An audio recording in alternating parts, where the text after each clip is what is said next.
Hey, I'm Joel Wanasek. I'm a pro mixer and the co-founder of NailTheMix.com, the coolest place to learn how to mix music on the entire internet. And today I'm going to break down to something a lot of you have requested I do, which is A Day to Remember's Miracle.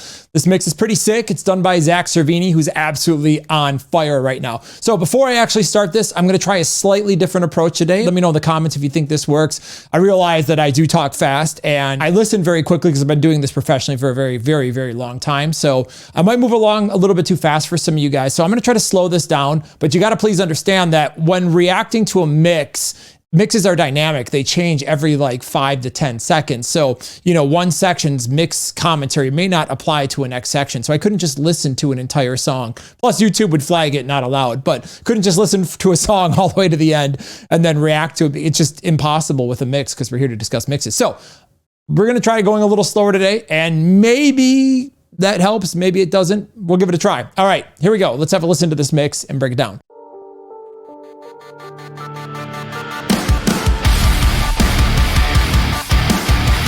All right, so the first thing I want you to pay attention to when you listen to this is the balances. So pay attention to the relationship between the kick snare, right, cymbals, right, so the shells versus the rest, and then the bass and guitars, right? Just listen to the relationships of those balance. So pay attention first to the shells. Listen to that.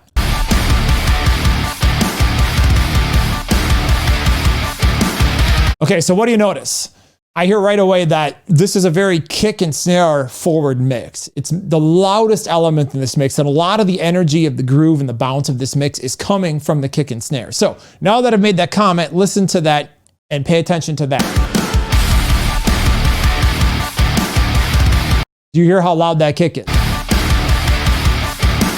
All right, so now that you got that in your head, pay attention to the bottom end energy of the drums, right? How much sub is in the kick? Make sure you got something with some good bass response, because a lot of people, if you're monitoring in a situation where you can't hear below like 60 hertz, there's a lot of information that happens down there.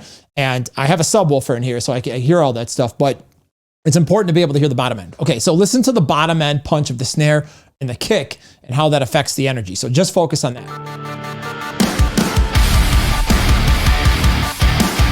All right, so what do we hear? Okay, so first thing I hear is that the kick doesn't have a ton of sub. It's got a lot of attack in it, right? And Zakk isn't pushing a ton of sub into his kick and driving like a really, really massive bottom end energy, because that can create a little bit of pumping. So the kick is more smacky. I wouldn't say it's light on the sub, but it's, it's very balanced sounding. It doesn't have like a big overblown sub. It's a very tight bottom and it pushes a lot of energy, but again, it's not super subby and it's not really driving it. Okay, so the kick is kind of higher in the frequency range. Same thing with the snare. The snare has a big like cannon sound to it.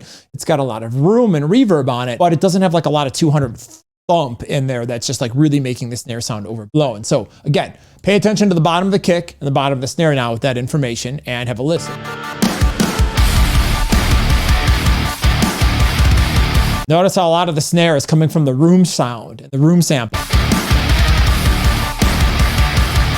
So we're driving a lot of top end energy with the click. Okay, so now that we understand that, we've broken that down, let's listen to the cymbal relationship here and have a listen to how those play against, meaning like the overheads, the cymbals, hi-hats, whatever, play against the drums in terms of balance and how they're EQ.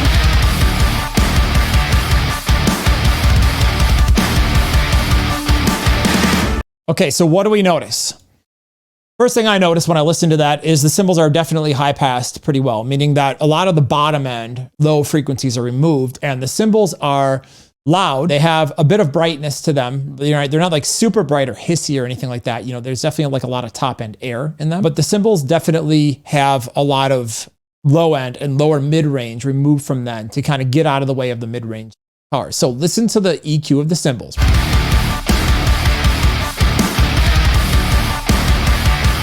So you hear what I'm talking about? Now the cymbals are kind of mixed loud, right? Not as loud as the shells, but it's definitely a drum forward mix. Okay, so now that we got the drums out of the way and we've established their relationship to the mix and how they affect everything else, let's sit down and break down the bottom. So what's going on? Where's the bottom end energy coming from? Is the bass below the kick? Is the kick below the bass in frequency rise? Meaning, is there a lot of sub? So pay attention to just the low end of this mix, like the bottom end energy of the kick drum, the bottom end of the guitar, and the bass guitar and how it sits.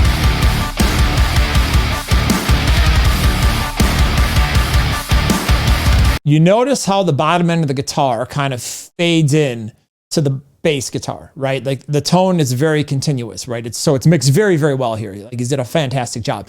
And you'll notice if you listen carefully, the bass isn't super loud in this mix. There's not a ton of bass and there's not a ton of low end in the kick. But the kick is slightly below the bass. The guitars do not have a ton of low end. And as a result, it's a very clean sound, meaning there's a lot of good separation where everything gels together, right? But it's also separated, so it's very clear and you can kind of hear each element very clearly in the space. So listen to that and pay attention.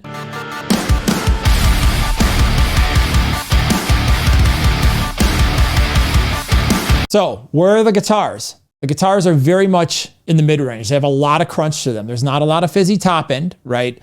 There's not a lot of low end in them because the bass guitar is down there, but the mid-range is very crunchy. So pay attention to the guitar mid-range.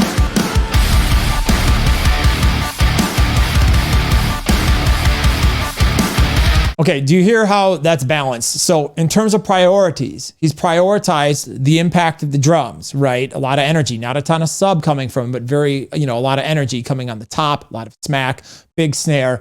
Guitars are very mid-forward, right? They're loud.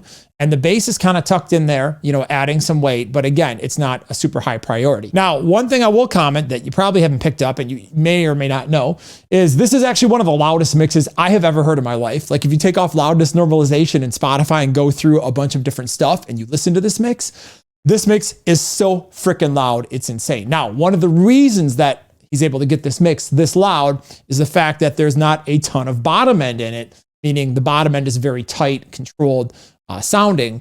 And if there was a ton of like super low sub, it's much harder to get things super loud. Okay, well, let's move on to the next section here. That kind of breaks down that and helps us understand the overall instrumental balance of that. There's a couple of things going on in this section. First is establishing the pocket, right? One of the most important things when we're mixing. What is the pocket? What's creating the vibe, the energy, right? Because we come out of like that heavy riff where the drums are gone here. We have that eighth note pulsing synth, that ba, ba, ba, ba, ba, ba. Listen to that and pay attention to how that's mixed. That's one of the loudest elements in the mix next to the vocal.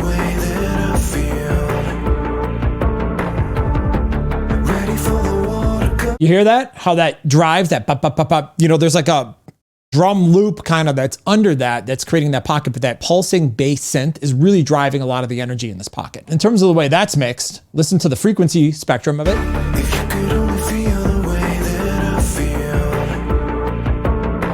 Again, it's tight. There's not a ton of like super boomy low end or anything like that. And it's a very tight bass synth. The drum loop is very lo-fi. There's not a lot going on in the subs. It's very clean sounding.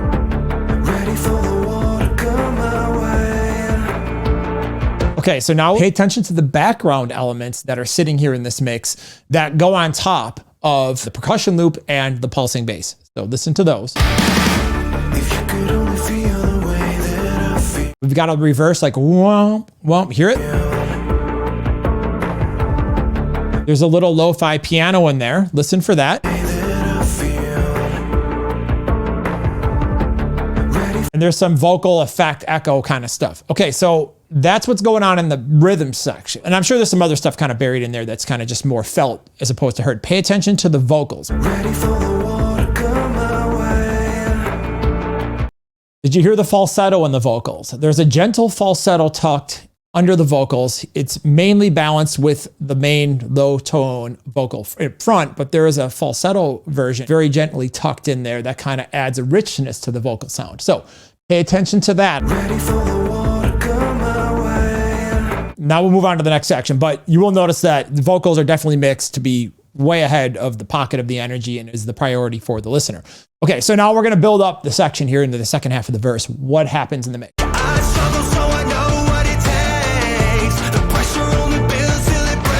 Okay, so what happened? We have a couple of percussion type loops that go in to add a little bit more intensity, right? We've got some extra synths in there to add a little bit more tension.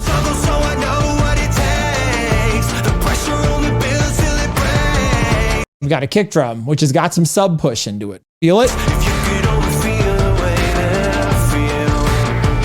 Like a white noise kind of like snare in there. Hear that? Listen to the kick and the snare.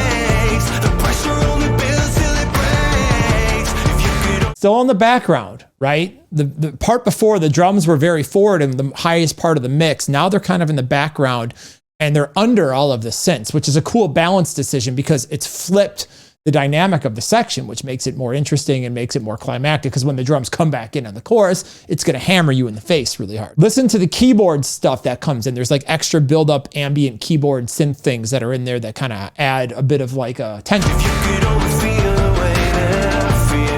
The other thing you'll notice is there are some chugging guitars. So again, listen to them, listen to their frequency spectrum. Again, not a lot of low end. They're not super like chunky guitars, whatever. They sound very amp sim-y. I'm making up words now, but they sound like an amp sim to me. The bottom end is very tight on them. There's not like a massive like, chunking bottom, like for example, like a Nickelback mix or anything like that. So it's meant to kind of just be in there to add tension out of the way. If it sounded too big, it would be too distracting. Vocally,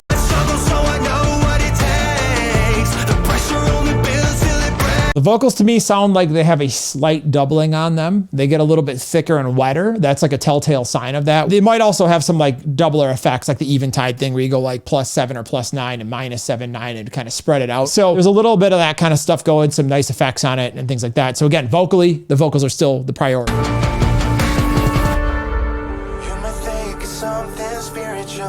Not much going down there other than it drops. You have that riser, lo-fi vocal. It comes down before it goes up because it makes it sound bigger when it goes up. So now let's take a look at the chorus as it explodes. Just like the beginning of the song, listen to the drums versus the vocals and the band. So in the beginning of the song, I thought that the kick drum was probably the loudest thing, but here the snare drum actually is a little bit louder in relationship, at least it sounds like to me, than the kick drum. So listen to how loud the snare is. It's cranked. And now listen to how loud the vocals are, as well as the snare.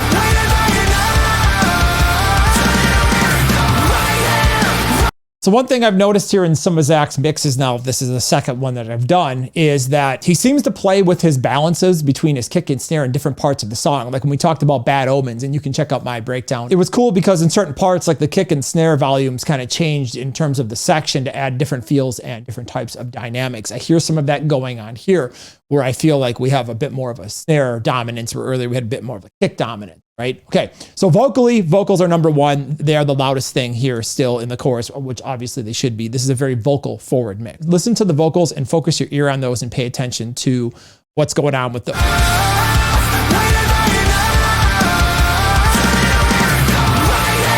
Okay, so what do you hear? There's a lot of harmonies and vocal doubles in there, right? Especially on some of like the, right here, right now, etc. On some of the accent words in the chorus, you can hear them in there. So pay attention to how some of these key phrases in the lyrics are accented by doubles and harmonies.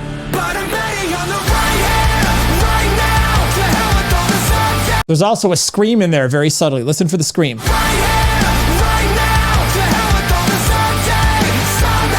Okay, so now that you've got that in your ear, pay attention to the synths, because there's actually some cool synths that double some of the melody lines in there that if you listen for, they're reinforcing the vocal. They almost make the vocal sound bigger, right? They almost make the vocal sound like there's more vocals, but it's actually a synth. Pay attention for that if you listen very carefully.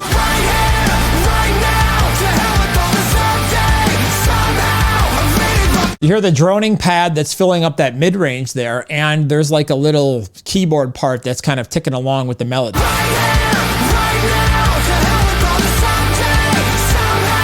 All right, well, I'm gonna end it here on this one because I don't wanna sit here for like 30 minutes and dissect this mix, but I think that gives you a pretty good idea of what's going on. Let me know your thoughts in the comments below of this mix, and if you like this slightly altered format, if this is a little bit better of a fit for some of you who have a hard time keeping up with how fast I think and how fast I talk. I think Zakk Cervini absolutely killed this mix. I think it sounds fantastic. He did a really, really, really great job. Of course, if you want more mixing content, please check me out on TikTok and Instagram. It's at Joel Wanasek. I'm always dropping little mixing tips and stuff to improve your game. And if you want to get serious about mixing, you definitely need to go to nailthemix.com. Please click like, subscribe, and hit the notification bell as I'm doing these videos multiple times a week. And of course, if you've got any artists or songs that that you really love, or you want me to check out and do a breakdown on, please drop them in the comments. I am doing my best to cover as many of these as I possibly can. I'm always looking for cool mixes that I'm not aware of, that I haven't checked out yet. So thank you so much for watching.